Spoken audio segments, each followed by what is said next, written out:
자, 우리 지난 시간에 책임감에 대한 말씀을 했는데 오늘 두 번째로 책임감에 대한 얘기인데 오늘은 나라에 대한 책임감에 대해서 말씀을 증거하도록 하겠습니다. 이 느헤미야라는 사람이 지금 등장을 하잖아요. 이 느헤미야라는 사람이 등장하는데 이 느헤미야라고 하는 사람은 그 BC 586년경에 바벨론의 포로로 유다 민족이 붙들려 갑니다. 70년 동안 포로 생활하는 과정에서 그 바벨론에서 출생한 사람이 느헤미야예요. 그러니까 실질적으로는 이 사람은 이스라엘이나 예루살렘에 대해서 잘 몰라요. 그런데 여기 보면 이 1절에 이런 말씀이 나옵니다. 기스르올이라고 하는 것은 우리나라 달력으로 얘기하면 11월 중순에서 12월 중순경을 얘기하고요. 근데 이때에 아닥사스다 왕 제12년 기스롤이라고 그랬는데 아닥사스다 왕이 누구냐면 혹시 여러분 아하수에로 왕 아시죠? 몰라도 아는 척 하는 게 좋습니다. 아하수에로 왕의 부인이 에스더예요. 아하수에로 왕의 부인이 누구죠? 네? 에스더입니다. 아, 대단하시네요. 네, 에스더입니다. 근데 그 아하수에로 왕의 아들이 아닥사스다 왕이에요. 근데 지금 페르시아 왕이 되어 있는 상황인데 이제 이 사람이 그 페르시아를 통치하고 있을 때 그때 이제 고레스 왕 때 이스라엘 백성들이 이제 포로 귀환 정책에 의해서 어디로 가냐면 예루살렘으로 돌아가요. 1차, 2차에서 귀환 정책을 썼기 때문에 예루살렘으로 돌아갔습니다. 근데 느헤미야는 그때 안 간 거예요. 안 가고 페르시아의 아닥사스다 왕 밑에서 뭘 했냐면 술 맡은 관원장, 우리가 말하면 이 술을 왕에게 대준다고 하는 것은 뭐 이렇게 술 한 잔 따라주는 사람이 아니라 그에게 오는 모든 음료수에 혹시 독이 들어갔나 안 들어갔나 정세가 불안하기 때문에 왕을 독살하려고 하는 사람들이 굉장히 많았어요. 그래서 음식에다가 독이 들어갔나 안 들어갔나 이렇게 체크해 주는 사람이 이제 떡 굽는 관원장이고, 그리고 이 음료수를 잘 관리해 주는 사람이 술 맡은 관원장이에요. 근데 이 사람은 어떤 사람이냐면 술 맡은 관원장이다 그러면 우리처럼 뭐 이렇게 음식이 나는 사람인 줄 알지만 그 당시에는 굉장히 높은 위치에 있는 하나의 비서실장과 같은 사람이라 모든 나라의 정보라든지 그리고 이 왕이 무슨 얘기할 때 상식적인 얘기를 잘 전해주는 굉장히 실력 있는 사람이 바로 이런 관원장들이에요. 그러니까 지금으로 말하면 큰 비서실장급이 되는 그런 사람이 이제 이런 위치에 있는 사람인데 느헤미야가 굉장히 아닥사스다 왕에게 인정을 받고 있었던 그런 때였습니다. 근데 이때에 느헤미야에게 이제 자기 형이 예루살렘에 가 있다가 온 거예요. 2절에 보면 내 형제들 가운데 하나인 하나니가, 그렇죠? 내 형제들 가운데 하나인 하나니가. 그러니까 이게 느헤미야의 형제인데 한 사람이 두어 사람 함께 와서 유다에 일어난 일을 고백을 하게 됩니다. 그래서 뭐라고 얘기를 하냐면 여기 보면 이렇게 말해요. 내게 이르렀기로 내가 그 사로잡힘을 면하고 남아있는 유다, 그러니까 포로로 끌려갔던 사람들 말고 유다에 남아있던 사람들이 어떻게 살고 있었느냐 이렇게 물어본 거예요. 그랬더니 이렇게 얘기를 합니다. 유다와 예루살렘 사람의 형편을 물은즉 3절에 보면 그들이 내게 이르기되 사로잡힘을 면하고 남아있는 자들이 그 지방 거기에서 큰 환난을 당하고 능욕을 받으며, 이 능욕이라는 것은 여자들이 성추행과 성폭행을 당한 거죠. 원래 전쟁이라고 하는 것은 여자들이 그만큼 학대를 당하는 게 이제 전쟁이잖아요. 능욕을 받으며 예루살렘 성은 허물어지고 성문들은 다 불탔다는 겁니다. 그러니까 느헤미야가 이 소식을 듣고 나서 그렇게 슬피 울어요. 그렇게 슬피 울며 금식을 하면서 그가 회개를 하는데 이 민족이 하나님의 율법대로 하나님의 언약의 말씀대로 살아야 할 백성이 하나님의 말씀을 저버리고 사는 거 회개하는 거예요. 용서해 달라고 하는 거예요. 여러분, 이거는 우리가 잘 생각해 봐야 됩니다.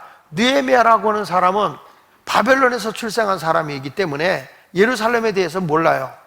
그러니까 우리나라 아이들이 미국에서 출생하게 되면 그건 2세. 그래서 그 아이들을 뭐라고 얘기하면 바나나족이라고도 그래요. 그 이유는 겉은 노란데 속은 하얗다 이런 말이잖아요. 그러니까 걔들이 겉은 한국 사람인데 속은 미국 사람이라는 거예요. 그걸 이제 바나나족이라고도 하거든요.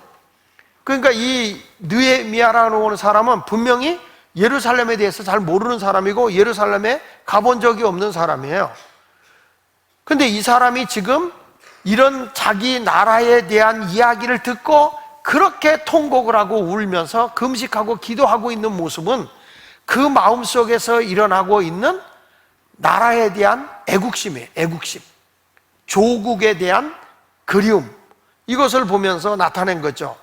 여기서 우리가 깨닫는 게 있습니다. 사람의 가장 위대한 깨달음이 뭐냐 그랬을 때, 문제를 가지고 있을 때 자신이 원하는 삶으로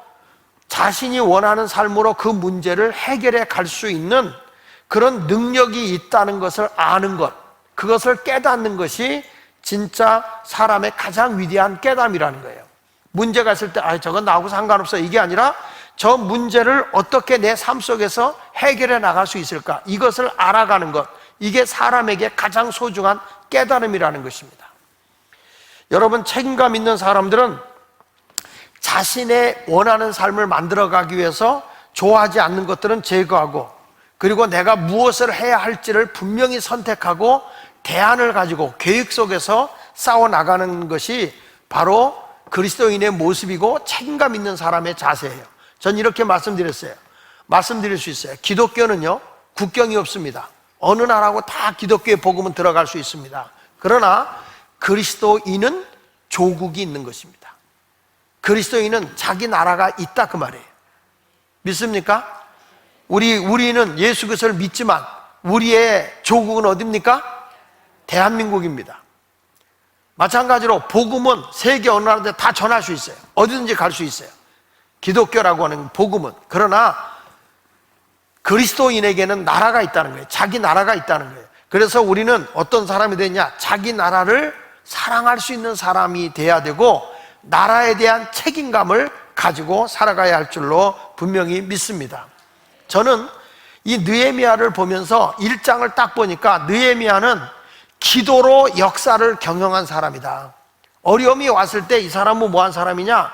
눈물 흘려가면서 기도해요. 금식하며 기도해요. 그러니까 이 사람은 나라에 대한 그 간절함이 대단해. 근데 자기 힘으로만 되는 게 아니라 뭘 통해서 이루어지느냐? 하나님의 도우심으로 된다는 거예요. 그래서 그는 금식하면서 기도하는 거예요. 따라합시다. 문제가 있을 때는 기도를 통해서 모든 일을 이루시는 하나님을 경험하자. 이게 뭐냐면 기도로 역사를 경영하시는 하나님임을 우리가 깨달아야 돼요. 내가 기도하면 하나님이 이루신다는 거예요. 그리고 그 일을 이루실 때 하나님은 누굴 통해 일하느냐? 책임감 있는 사람을 통해서 일한다는 거예요. 하나님은 사람을 통해 일해요. 그러니까 우리가 사람을 통해서 일하기 때문에 하나님이 만나게 하는 사람을 다 소중히 여겨야 돼요. 한 사람 한 사람을 소중히 여기는 게 굉장히 중요한 것입니다. 할렐루야. 저 사람이 지금은 나보다 형편없고 못난 사람 같아도 하나님이 그 사람을 어떻게 들어 쓰시는지 모르는 거예요. 그렇기 때문에 내가 만나는 사람 한 사람은 다 소중한 사람이다. 하나님은 사람을 통해서 나의 축복의 통로로 사용하기 때문에 사람을 소중히 여겨야 되는 거예요. 저 사람이 오늘의 나쁨이 있다 할지라도 그 사람을 영원히 나하고 적으로 만들어버리는 것은 불행한 거예요. 항상 주님은 원수까지도 뭐하라? 원수까지 뭐하라? 너 미워하면 선대하고, 너를 저주하면 축복해주고, 너를 모욕하면 기도해주고. 힘든 일이지만 사람을 통해 일하는 거기 때문에 우리는 그 자체를 분명히 깨달아야 돼요. 근데 이 느헤미야 좀 보십시오. 나라가 어느 기틀 위에 세워져야 되느냐 했을 때 느헤미야 1장 6절에 보면 이제 종이 주의 종들인 이스라엘 자손을 위하여 주야로 기도하며 우리 이스라엘 자손이 주께 범죄한 자들을 자복하오니 주는 귀를 기울이시며 눈을 여시사 종의 기도를 들으시옵소서. 나와 내 아버지의 집이 범죄하여 주를 향하여 크게 악을 행했다는 거예요. 회개 기도를 하고 있어요. 무슨 회개를 하느냐? 주께서 주의 종 모세에게 명령하신 계명과 율례와 규례를 지키지 아니했다는 거예요. 이 이스라엘 나라는, 유대 나라는 무엇 위에 세워지느냐? 하나님의 계명 위에 세워진 나라라는 거예요. 하나님의 말씀 위에 세워진 나라가 돼야 되는데 그렇게 살지 못한 것 때문에 가슴이 아프다. 그래서 느헤미야가 통곡을 하고 울며 회개를 하고 있는 것이죠. 느헤미야는 회개하고 울고만 있는 사람이 아니라 이 사람은 자기에게 주어진 책임을 다하기 위해서, 느헤미야는 특징이 있어요. 뭐냐면 따라합시다. 기도하면서, 크게 하세요. 기도하면서 계획을 가지고 있었다. 자, 여러분, 기스르월이라고 하는 게 11월 중순에서 12월 중순이라고 그랬습니다. 이때에 자기 동족에 대한 소식을 듣고 나서 느헤미야가 그렇게 울면서 기도했어요. 근데 2장으로 넘어가서 아닥사스다 왕 제12년 니산월이라고 나와요. 니산월. 니산월은 언제를 얘기하냐면 3월에서, 우리나라로 말하면 3월에서 4월경을 얘기하는 거예요. 그러니까 11월 말에서 11월 중순에서 12월 중순에 이 소식을 들었는데 자기 나라가 폐허가 되고 불이 나고 그리고 그 능욕을 당하고는 이 고달픈 인생을 살아가고 있는 것을 들어서 슬피 울었는데, 그가 나라를 위해서 회개하며 기도하기를 어느 정도 했느냐? 한 3, 4개월 했다 이거예요. 3, 4개월. 3, 4개월을 했는데 그때 하나님이 역사하기 시작한다는 거예요. 근데 기도만 하고 있었던 게 아니라 이 느헤미야는 뭐까지 했냐면 계획을 세웠다는 거예요. 내가 어떻게 우리 나라를 건강한 나라로 다시 세울 수 있을까? 이렇게 폐허가 되고 이렇게 슬픔에 빠져 있는 내 민족을 어떻게 건강한 나라로 세울 것인가? 이것을 계획하고 있었다는 거예요. 여러분, 기도만 하고 계획이 없는 사람은 허당입니다. 어떤 사람은 계획은 있는데 기도가 없습니다. 하나님의 능력을 경험하지 못하는 사람이고 혀 빠지게 고생만 하는 사람입니다. 진정으로 지혜로운 사람은 기도하면서 계획을 세우고 계획을 세워놓고 기도하는 사람입니다. 이런 사람을 통해서 하나님의 손길이 도와주게 되어 있어요. 난 오늘 이 자리에 오신 여러분들의 모든 삶을 하나님이 도와주시기를 축원합니다.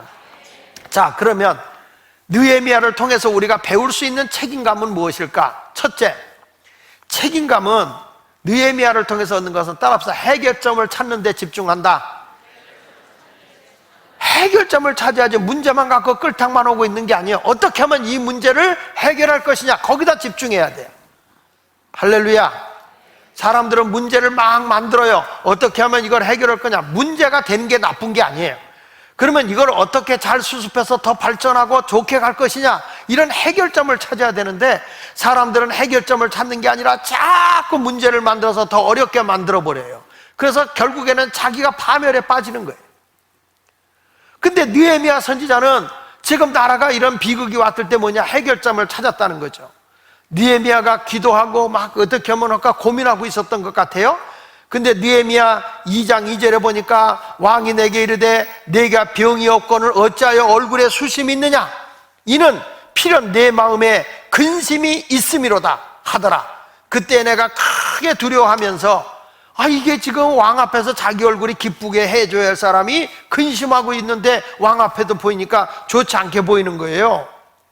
그러니까 그때의 3절을 읽어보겠습니다. 3절. 자, 시작. 왕께 대답하되 왕은 만세수를 하옵소서. 내 조상들의 묘실이 있는 성읍이 이제까지 황폐하고 성문이 불탔사오니 내가 어찌 얼굴에 수심이 없사오리까. 여기 보면요, 내 조상들의 묘실이 있는 성읍이 이제까지 황폐하고 그랬어요. 그리고 성문이 불탔사오니 이런 말이에요. 여러분, 여기서 우리가 이 느헤미야의 기맥힌 생각을 우리가 받아들여야 되는 거예요. 그게 뭐냐면, 이 페르시아가 이 당시에 뭘 했냐면 조상들의 묘를 신격화했어요. 그래서 조상들의 묘라고 하면 아주 끔찍히 생각하고 있는 그런 문화였어요. 그런데 이때에 느헤미야가 왕한테 하는 말이 무슨 얘기냐면, 내 조상들의 묘실이 있는 성읍이 다 황폐하게 되고 성문이 불탔는데 내가 어찌 수심이 없겠습니까? 그러니까 느헤미야의 이 말에 그 조상의 묘를 굉장히 중요시 여기는 페르시아 왕이, 그래? 그러면 안 되지, 이런 생각을 하게 되는 거예요. 사람이 다른 사람의 마음을 잘 읽어내는 것도 지혜거든요. 그러니까 그 사람의 마음을 깡그리 무시해버리고 너는 너 나는 나 이런 식으로 가서는 안 되는 거란 말이야.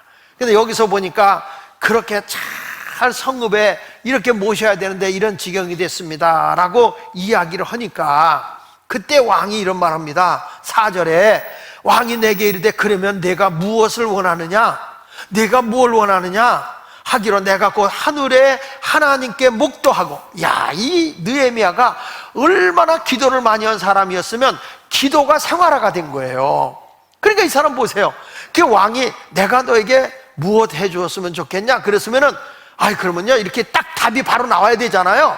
근데 바로 나오는 게 아니라 그때 이 느헤미야는 기도를 했다는 거예요. 하나님 앞에 순간적으로. 그러니까 오랫동안 왕이요 잠깐만 기다리시오. 오 주여리 카왈레스, 하나님 무엇이, 하나님, 이런 기도를 했다는 게 아니라 잠깐 묵상한 거예요. 주여. 그리고 주님의 뜻을 구한 거예요. 그랬더니 그때 그 왕에게 잠깐 목도하고 왕에게 이르되 왕이 만일 좋게 여기시거든 종이 왕의 목전에서 은혜를 얻어 싸우면 나를 유다 땅 나의 조상들의 묘실 있는 성읍에 보내어 그 성을 뭐하게 하옵소서. 느헤미야는요 벌써 다 계획을 갖고 있었어. 왕이 때가 되면 나를 인도하실 때 어떻게 할 거냐, 내가 가서 이 무너진 성읍을, 이 무너진 내 조국을 다시 세우리라, 다시 건립하리라, 이런 마음을 가지고 계획을 세웠던 것이죠. 그 사람이 눈물만 흘리고 있었던 건 아닙니다. 느헤미야가 얼마나 책임감이 강한 사람이었으면 여기에 있는 그 아닥사스다 왕의 마음을 다 감동시켰을 뿐만 아니라 느헤미야가 이 얘기를 할 때 그 옆에 누가 있었냐면 아닥사스다 왕의 부인도 옆에 앉아 있었어요. 근데 부인이 저는 보내지 마요, 보내지 마, 이랬으면 안 되는 거예요. 근데 책임감 있게 살아온 이 느헤미야는 주변 사람들에게까지도 인정을 받은 거예요. 그러니까 거기 보십시다. 자, 6절을 한번 읽어보겠습니다. 6절 시작.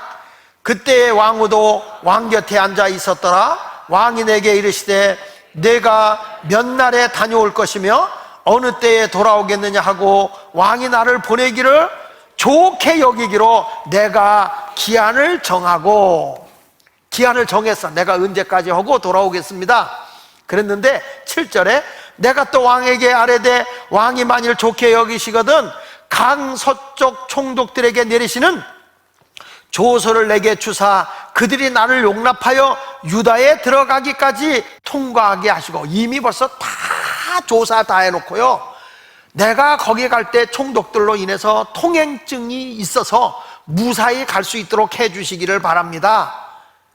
그랬더니 왕이 좋게 여겨서 8절에 왕이 살린 감독 아삽에게 조서를 내리사 그가 들어갈까 통과하게 하실 보면 성전에 속한 문과 성곽과 내가 들어갈 집을 위하여 들보로 쓸 제목을 내게 주옵소서 하매 다 같이 내 하나님의 선한 손이 나를 도우심으로 왕이 허락했다. 거기 들어갈 때 목재가 필요한데 목재 좀 주십시오 라고 얘기한 거예요. 통행권 목재.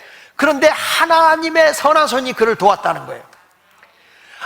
이 느헤미야가 아닥사스다 왕 앞에서 그냥 바로 가서 얘기한 게 아니라 3, 4개월 동안을 하나님 앞에 준비하며 기도하면서 눈물 흘려가면서 회개하고 그리고 준비하고 기도한 결과가 하나님의 선한 손이 도와주셨다는 거예요. 할렐루야. 여러분, 우리가 이렇게 하나님 앞에 책임감 있게 살면 그러면 하나님이 도와주시고 하나님이 그 나라를 세워주심을 믿습니다. 혼자 가게 하지도 아니하시고 9절에 보니까 군대 장관과 마병을 보내어 나와 함께 하시기로 내가 강 서쪽에 있는 총독들에게 이르되 왕의 조선을 전하였더니 이렇게 말한 거예요. 호위병까지 붙여줘 가지고 느헤미야가 어디까지 가는 거냐? 이스라엘 예루살렘 성을 향해 가는 것입니다. 뭘 하기 위해서? 나라를 재건하기 위해서. 여러분, 이것이 바로 느헤미야의 책임감입니다. 자기 혼자 여기서 얼마든지 호의호식하면서 편안하게 살 수 있지만 내 나라가 어렵다고 있는데 가만히 있을 수는 없잖아요. 그래서 나라를 재건하기 위해서 뛰쳐나간 사람이 바로 느헤미야라는 거예요. 돌아오는 주일은 우리나라 3.1 운동이 일어난 100일 주기입니다. 일본의 포악한 무단정치에 대항하기 위해서 민족의 항일 독립운동이 일어난 지가 101주기가 됩니다. 놀라운 것은 그 3.1 운동이 일어날 때에 기독교의 역할이 굉장히 컸다는 것이죠. 33인 가운데 기독교인이 16인이고 비서명한 사람 48명 가운데 기독교인이 24명이나 됐습니다. 3.1 운동에 직접 서명했던 신석구 목사님은 목사로서 내가 이 운동에 가담을 해야 되는지 말아야 되는지 하나님 앞에 기도하고 있었는데 2월 27일 날 하나님이 그가 이 새벽에 3월인가요? 3월 27일인가? 1월 27일에 새벽에 하나님이 새벽에 기도하는데 하나님의 음성이 그에게 들린 거예요. 어떻게 들렸냐면 5,000년 전에 내려오던 강토를 내 대에 와서 잃어버리는 것도 죄인데 찾을 기회에 찾아보려고 힘쓰지 아니하면 더욱 죄가 아니겠느냐.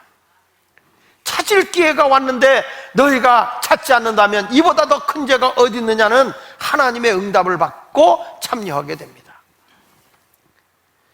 길선주 목사도 목사로서 내가 이런 3.1 운동에 참여해야 될지 말아야 될지 하고 하나님 앞에 기도할 때 큰 주님의 음성이 길선주 목사에게 들려오기를 고국을 구원하라, 너의 고국을 구원하라 하는 하나님의 음성을 듣게 됩니다.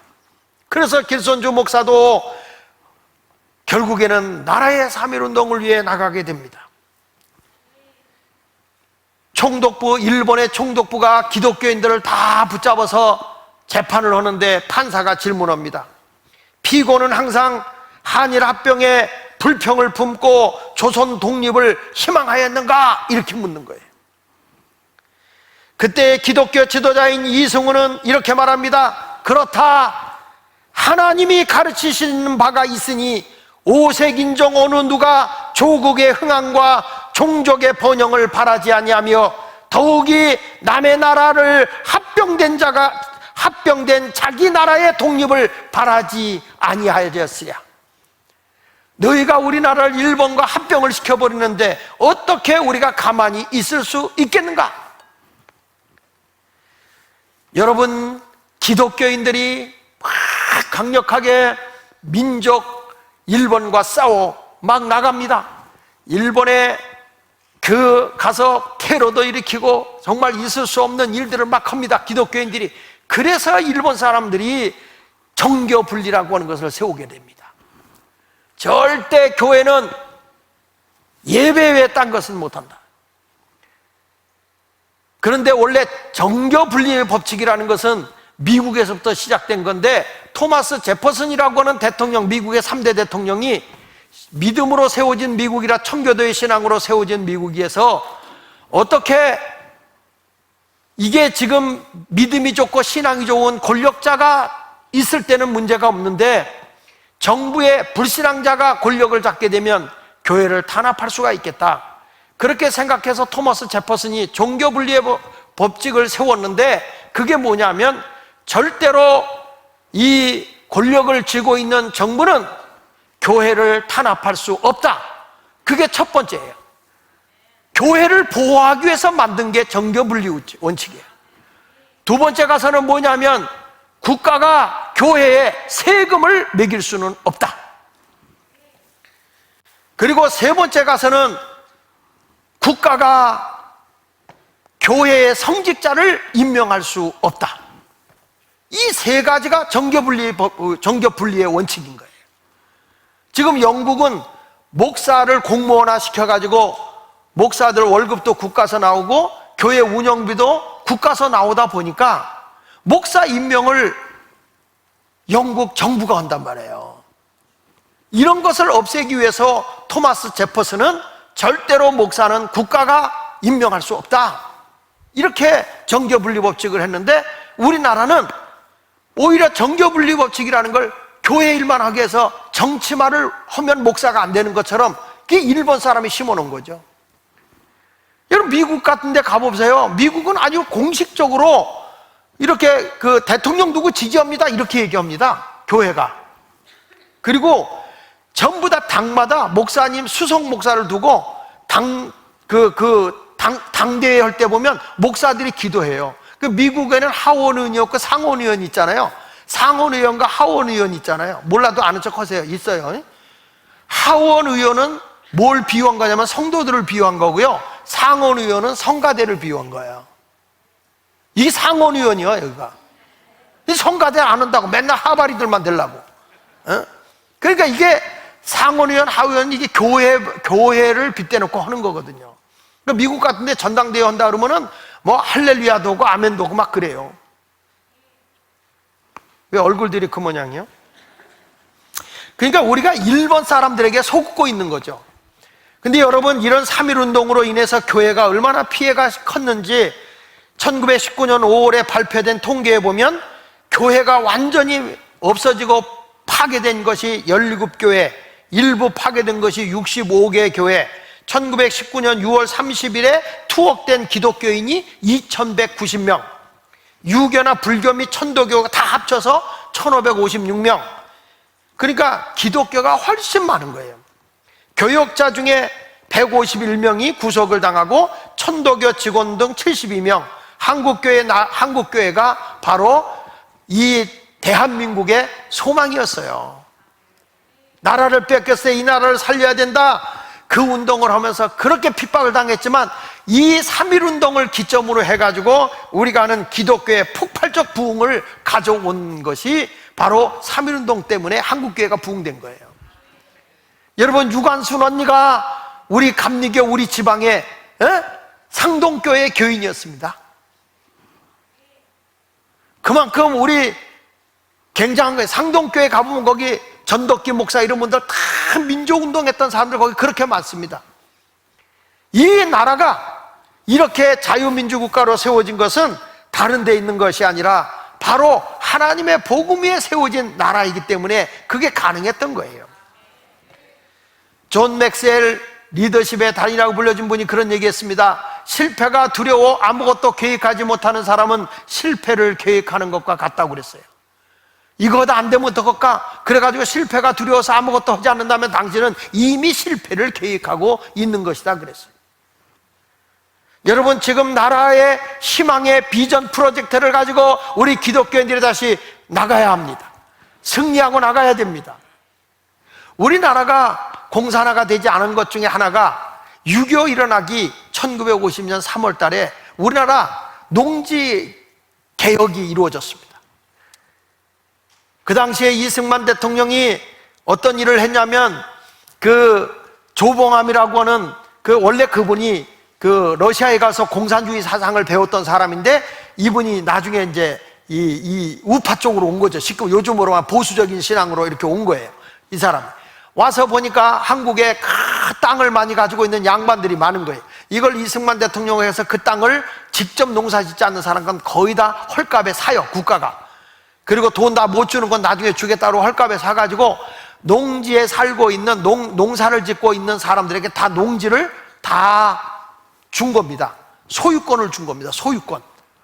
그리고 6.25가 딱 터지면서 북한에서 내려오면서 김일성 사상이 뭐냐면 이제 이 부르주아족 재산권을 가지고 있는 자본주의가들을 다 말살시키고 너희들에게 소작권을 주겠다. 땅을 우리가 다 뺏어서 너에게 소작권을 주겠다. 농사를 지을 수 있는 권한을 주겠다. 이렇게 얘기한 거예요. 근데 대한민국의 농부들이 공산화가 되지 않았던, 공산주의에 빠져들지 않았던 이유는 왜 그랬냐면 소작권을 준 게 아니고 조봉암 씨는 뭘 줬냐면 소유권을 줬단 말이야. 농지를 너희 거다. 근데 북한에서는 소유권을 준 게 아니라 소작권, 농사 지을 수 있는 고난만 준 거라고요. 그러니까 이거 우리 땅인데 왜 저 사람들한테 주고서 이거 우리가 농사를 줘? 우리 건 우리 거지. 그래서 거기 이 김일성의 사상 공산주의에 우리나라가 안 들어간 것 중에 하나가 그 조봉암 씨가 대단한 거예요. 나중에 조봉암 씨가 인기가 올라가니까 대통령 선거에 나오고 이승만하고 경쟁하다가 빨갱이로 몰려가지고 사형을 당했는데 지금에 와서 보면 조봉암 씨가 애국자예요, 애국자. 여러분, 나라를 생각하는 사람들이 있는 사람들은요, 책임감 있게 자기를 희생하면서 나라를 살려가는 거예요. 그래서 우리나라는 어떤 나라냐 했을 때 성경을 기점으로 해서 세워진 자유민주주의 국가입니다. 자유라고 하는 것은 뭔지 아세요? 개인의 생명, 개인의 재산, 개인의 그 자율권을 보장해 주는 게 자유입니다. 민주주의라고 해도 인민민주주의도 있잖아요. 인민민주공화국 아닙니까? 그 민주라고 하는 것은 주인이 되는 게 백성이 주인이 되는 건데, 너 하나를 희생해서 모든 사람이 잘 된다면 너를 희생해라. 기업하는 오너, 너가 희생해서 모든 사람이 골고루 돈이 나눠진다면 너가 죽어라. 이런 식으로 되는 게 이제 주장하고 있는 동일노동, 동일임금이란 말이에요. 분배정책. 근데 여러분 생각해 보십시오. 우리 기독교가 절대 그런 종교가 아니죠. 기독교는 뭐죠? 천하보다 한 생명이 귀하죠. 모든 사람이 잘 살아야 되죠. 그러나 개인의 인권이 존중이 여겨지는 거예요. 그게 없으면 안 된다는 거예요. 자유가 빠지면 안 돼요. 그래서 주님은 천하보다 한 생명을 귀하게 여기실 뿐만 아니라 차라리 한 영혼을 실족하게 하면 네가 연잠에 떨어지고 바다에 빠져 죽는 게 낫다고 할 정도로 기독교의 복음은 한 생명을 소중히 여기는 거예요.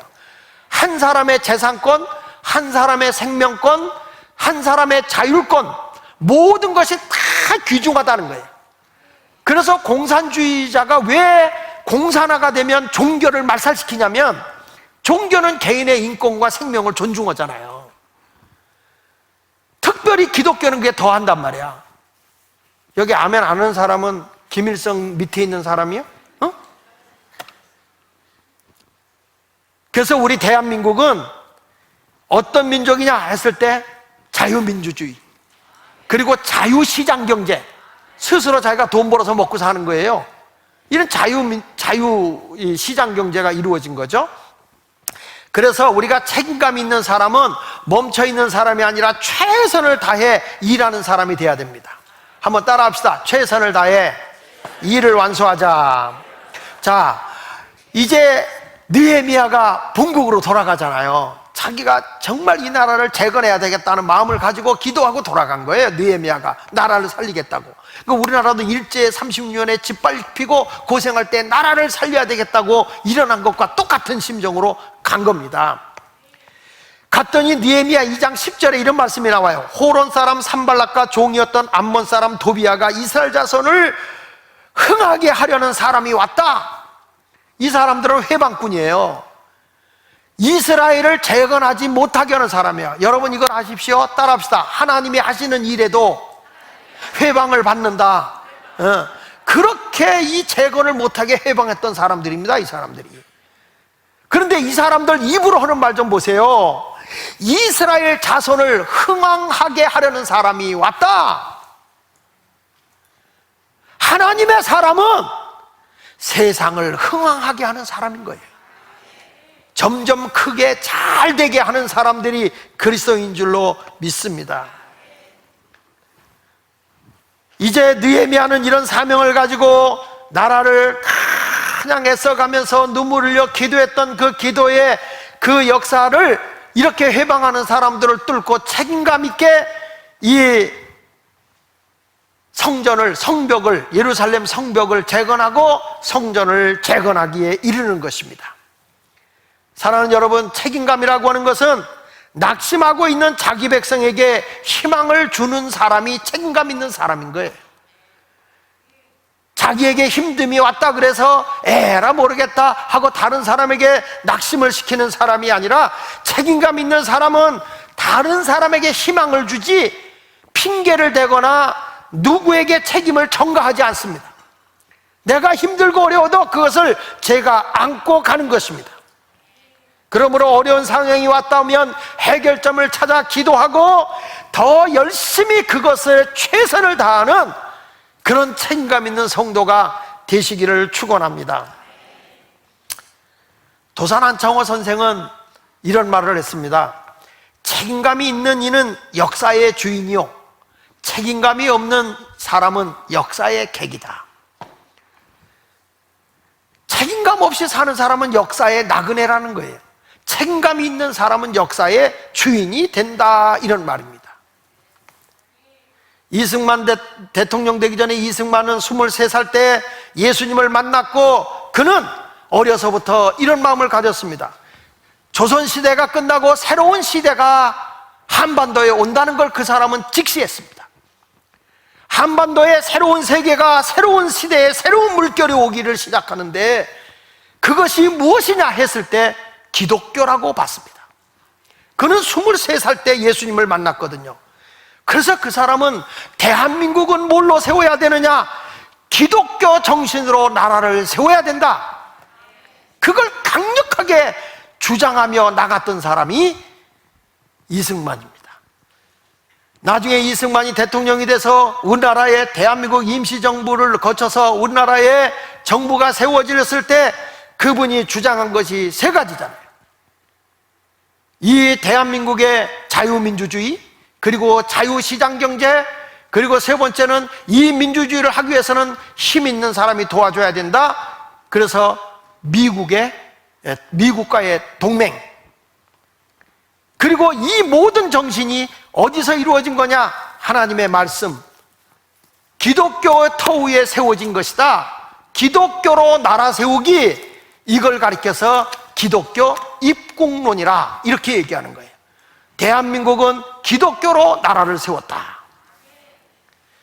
사랑하는 여러분, 이 느헤미야도 애국운동이 이렇게 일어나고요 한 것도 1장에서 말한 것처럼 내 백성이 하나님의 언약을 잃어버리고 하나님의 율법과 하나님의 계명을 잃어버리고 타락해서 나라가 이렇게 되었으니 하나님 용서해달라고 통곡하며 눈물을 흘려 기도하면서 느헤미야가 제일 먼저 온 게 예루살렘을 재건하면서 성전 재건운동을 하는 것입니다. 우리 모두가 하나님의 교회를 중심으로 나라를 재건합시다, 이 운동을 한 사람이 느헤미야입니다. 나중에 거기에 산발락과 도비아라고 하는 사람이 나라를 재건하는데 회방을 놨거든요. 막 조롱을 합니다. 야, 너희들이 쌓는 성벽은 말이야 여우가 지나가도 무너질 거야, 이렇게 놀려대고 막 해. 나중에 이 성벽을 완성하고 난 뒤에 느헤미야가 그 이스라엘 유다 민족이 성벽 꼭대기를 걸어가게 해요.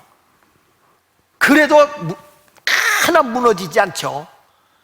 그렇게 비판을 받고 조롱을 받아도 눈 하나 까딱하지 않고, 그리고 느헤미야가 성전 건축, 이 성벽이 세워지는 게 늦어짐으로써 아닥사스다 왕의 기간이 있어서 잠깐 다닐러 간 사이에 세상에 하나님의 성전의 예배를 준비하는 준비실을 다 도비아한테 내주는 거예요. 이 하나님의 성전을 괴롭혔던 도비아한테 내주고, 그리고 이 사람들이 혼혈민족하고 또 들어와서 종교가 타락해 가는 거예요. 지도자만 빠져가면 그 짓거리를 합니다. 지도자만 빠져버리면.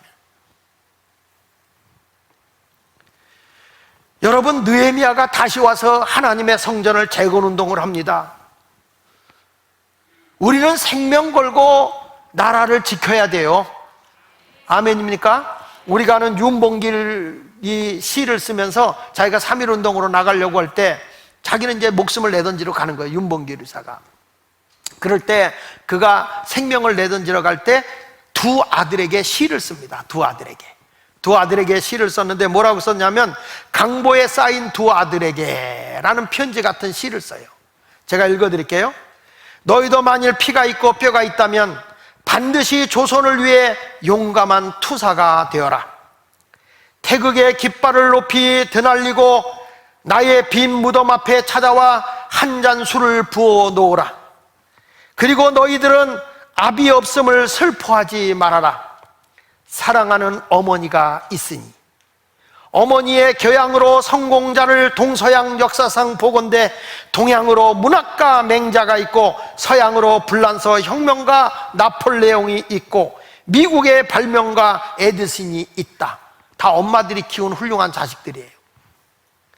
바라건대 너의 어머니는 그의 어머니가 되고 너희들은 그 사람이 되어라. 유명한 말이죠. 생명을 내던진 거예요. 애국하는 사람들이 생명을 내던지고 나라를 세우기 위해서 이런 역사적인 시들을 남겨놓고 간 겁니다.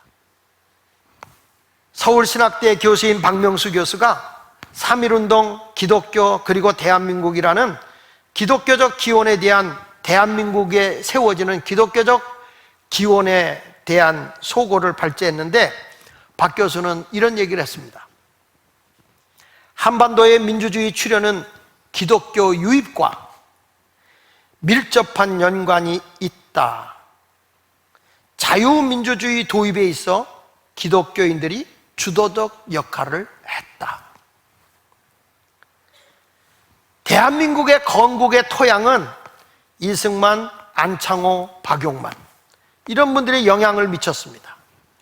이 박명수 교수는 1919년 9월 대한민국 임시정부가 세워졌고 이 헌법은 대한민국이 민주공화국이며 주권은 전체 국민에게 있고 또 정부 형태는 상권 분립이며 개인 소유권 보장을 명시했다. 아까 제가 얘기했잖아요. 대한민국은 그래서 개인의 소유권을 인정하는 데란 말이에요. 다 빼앗는 게 아니고 이렇게 해서 우리 대한민국이 세워진 거예요. 여러분, 우리가 지금 책임감에 대한 설교를 듣고 있습니다. 우리 느헤미야는 타국에서 출생한 사람들 어떻게 나라에 대해서 이렇게 하래? 부모가 역사관과 성경을 똑바로 가르쳐줬다는 거예요. 똑바로 가르쳐줬다는 거예요. 며칠 전에 여러분 다 나왔잖아요. 요 가까운 교회, 성동구요. 요 큰 교회예요. 장로교회. 그 교회 여러분 교육전도사가 동성연애자였어요. 게이였어요, 게이. 그 얘가 그냥 학생들한테, 남자 학생들에게 카톡 보내고 사랑한다, 우리 같이 지내자, 여자 사랑보다 더 깊다, 뭐 이러면서 그걸 보낸 게 이게 지금 여러분, 여러분 이게 교회까지 침범하고 있는 거예요. 지금 우리 기독교의 정체성을 찾지 않으면 큰일 납니다. 정의당에서 노골적으로 얘기했습니다. 이번에 법 바꿔서 동성애에 대해서 죄라고 설교하는 목사는 당장 감옥에다 집어넣어야 된다. 그 법으로 만들겠다 그랬어요. 제가 없어지거든 왜 없어졌는지 이해하시면 됩니다.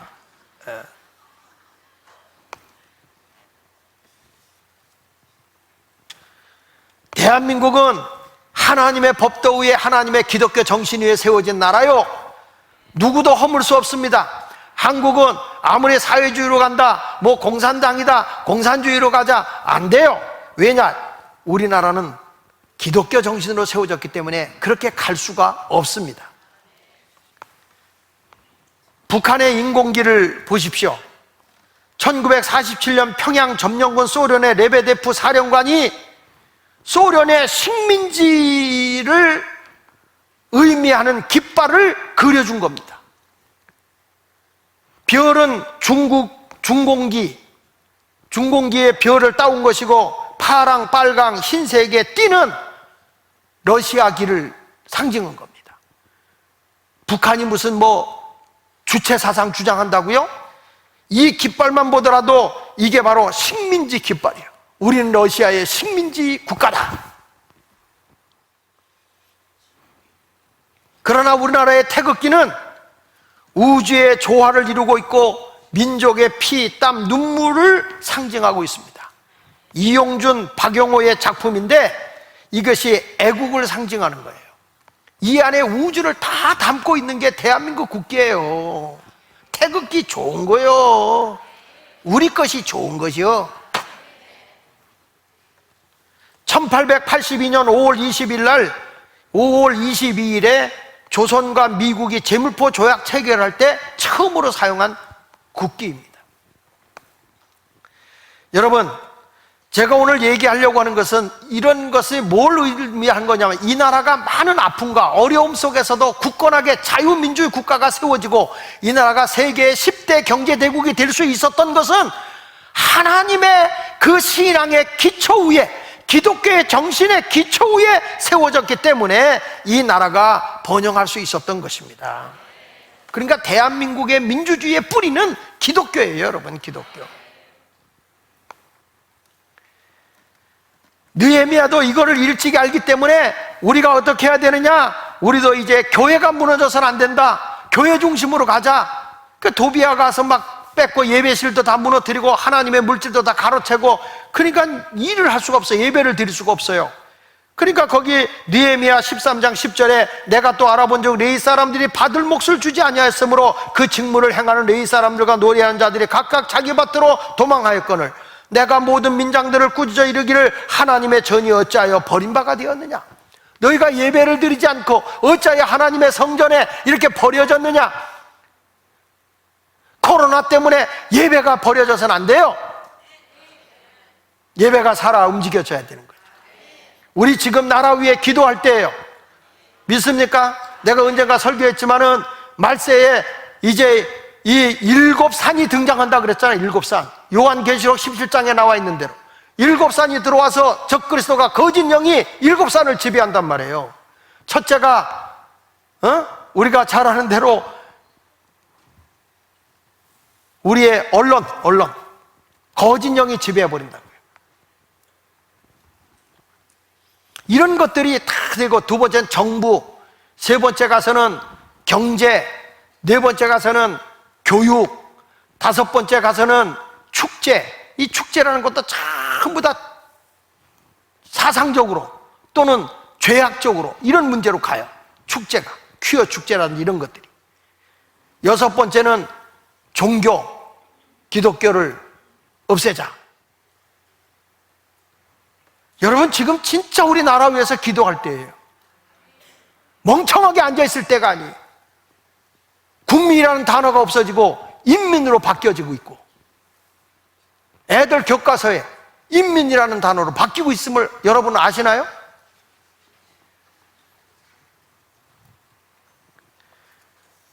기독교의 정신으로 세워진 대한민국은 교회가 지켜야 됩니다.